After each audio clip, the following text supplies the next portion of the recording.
Je me suis forcée à pas lire une définition de Ouais, c'est ça quoi c'est un bon. intellectuel, de me Ouais. dire au fond c'est quoi un intellectuel. Alors, la conclusion à laquelle j'en arrive, c'est qu'un intellectuel, c'est quelqu'un qui pense, Mmh. quelqu'un qui réfléchit et c'est quelqu'un qui vit de sa réflexion. OK. Donc qui fait de sa réflexion et de son travail et il en vit. Donc à un moment donné, c'est comme ça que je définirais un intellectuel. C'est quelqu'un qui se pose des questions, à mon avis, plus qu'il n'a de réponses. OK.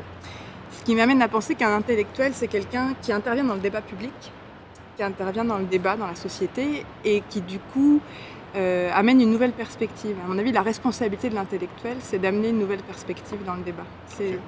Donc s'il intervient dans le débat public, dans le débat de la société, et pas uniquement entre intellectuels, je pense que sa responsabilité, c'est d'apporter une certaine lumière en fait au débat. Et alors en pensant à ça, je trouvais ça super intéressant parce que vraiment, pour moi, il y a cette idée de lumière, donc d'éclairer le débat, d'éclairer ce dont on est en train de parler, grâce à sa réflexion, grâce aux recherches qu'il fait et donc à ce qu'il connaît. OK. Et je trouvais ça super intéressant de me dire qu'on avait appelé ça le siècle des Lumières. Tout d'un coup, ça, tu sais, Ouais, il y c'est avait vrai. un truc, je me Éclairé, disais, ouais, ouais. ah ouais, ça fait sens. Au-delà du fait que le siècle des Lumières, c'était aussi l'idée qu'on sortait d'une période de noirceur, etc. Mais que l'intellectuel vienne apporter une lumière, un regard spécifique ou particulier sur une question, quelle qu'elle soit, dont il a la connaissance. Voilà, c'est comme ça que je définirais un intellectuel. Donc c'est ça, je pense qu'il y a deux sphères.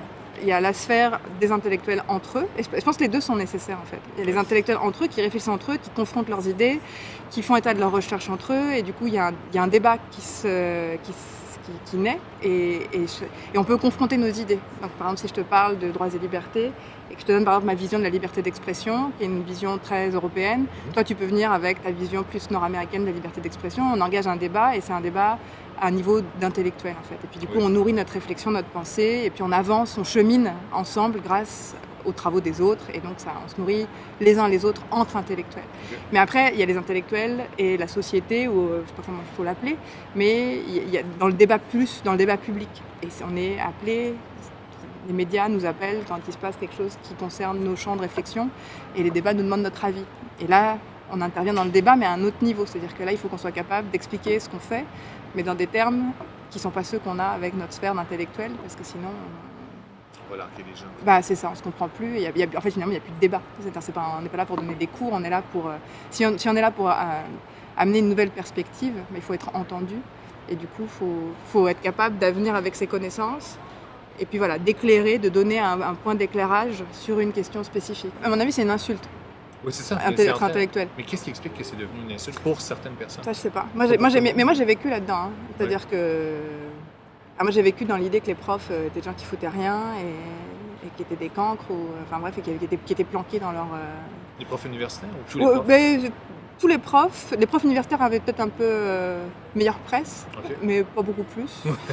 Et les gens qui réfléchissent, en gros, tu sais, ils sont payés à réfléchir, c'est pas très concret, donc Ouais. voilà. Fait rapidement tombe dans le ça Ouais, sert à et rien. puis même encore aujourd'hui, dans ma belle famille en tout cas, on dit oh, de toute façon vous les intellectuels. Oui, oui, Quand on c'est parle ça. de moi par exemple, on dit oh, les intellos, qu'est-ce que t'es une intello? Alors la grande question c'est est-ce que je suis une intellectuelle? Et j'en suis pas certaine en ok. fait. Même oui je réfléchis mais c'est un peu par accident. Moi je pense que je suis plus une enseignante qu'une grande intellectuelle. Ok. Et moi ce que j'aime justement c'est retransmettre ce que je sais, mais dans des mots simples.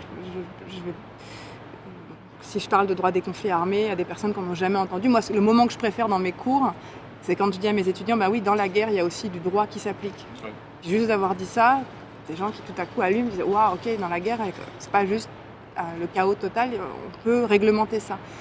À la limite, je pourrais m'arrêter là. Pour moi, mon but, il est atteint, c'est-à-dire d'avoir Ok. créé une prise de conscience.